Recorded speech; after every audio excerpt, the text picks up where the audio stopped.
Thank you so much again for coming here. No, it's a great pleasure. And I want to start off the question by asking about your childhood a little bit. What kind of, where are you from and what kind of circumstances you grew up in? I grew up in London. I was born in 1928. In 1939, the war started. I was still a kid. So I wasn't involved, you know, I was 11 years old. And before then, it was very interesting. My father left my brother and myself to my mother. So there was just the three of us. The depression was on, recession, depression. And eventually she had to put us in an orphanage. So we spent 6 years. It sounds awful, doesn't it, orphanage? But it wasn't that bad. We played soccer and we played cricket and we did all the lovely things. The only thing we didn't do was get a very good education. Really?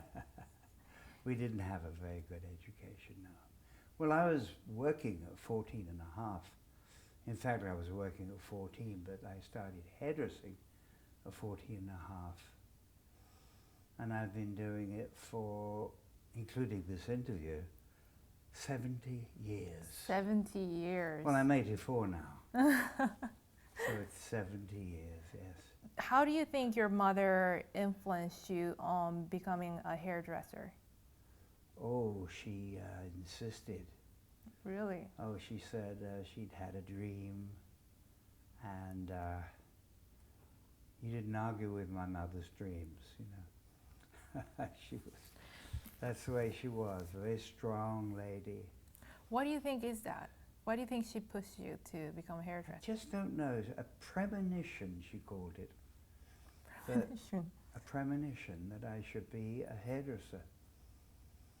Really? And yes, just down the street. You got to remember, at night we were going into the shelters because of the bombing. And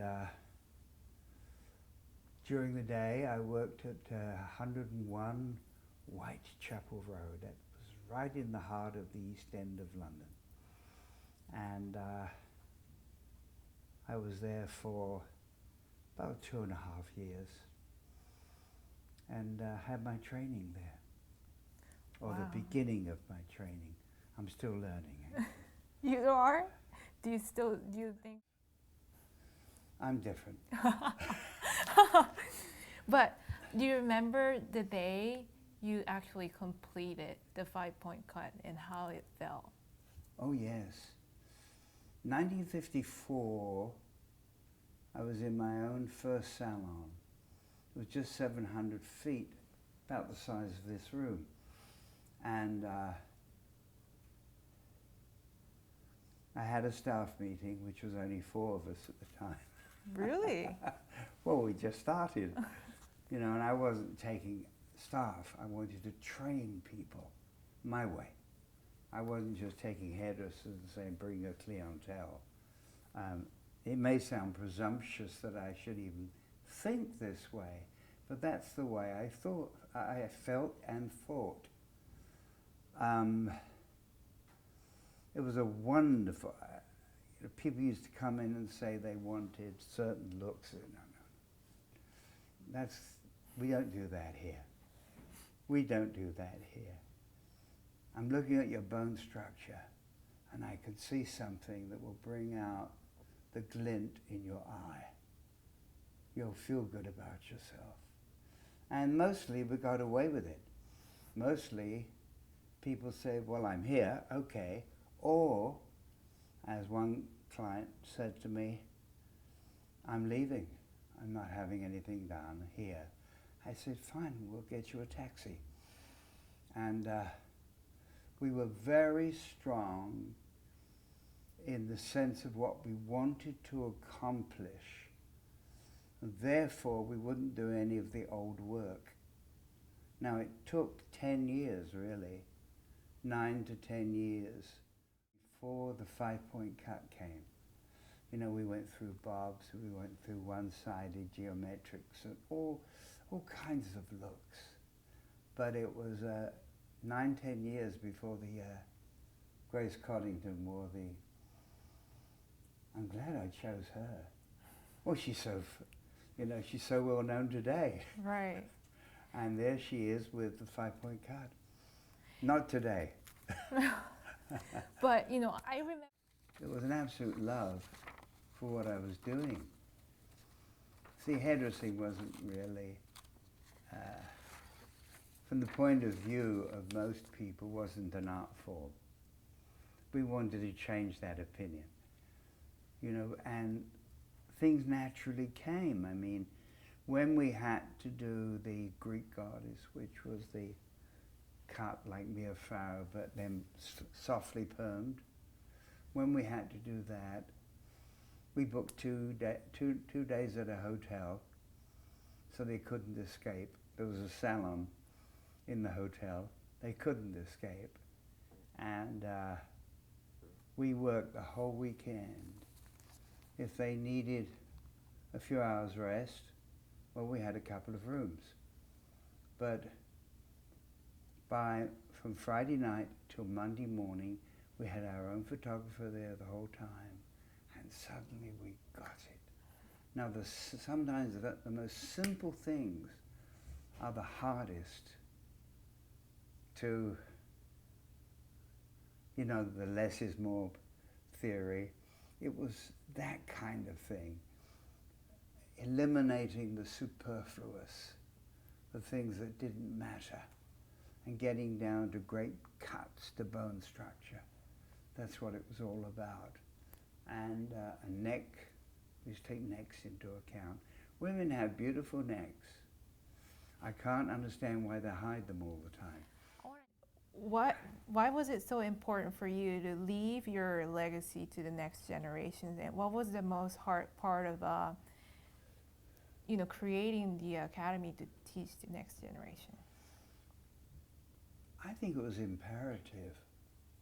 I mean, why develop a system that's taken you your lifetime? You put your life into it and bury it.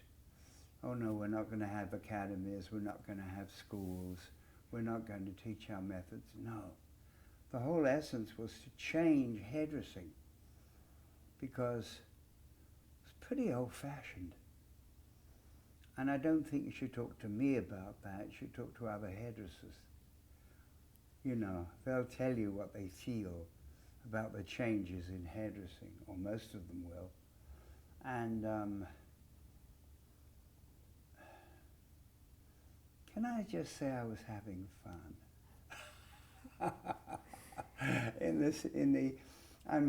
I was having fun.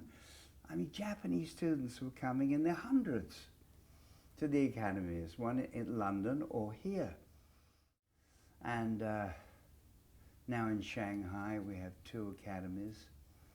It's, I must say this though, and I hope it doesn't sound as if I'm being over nice, but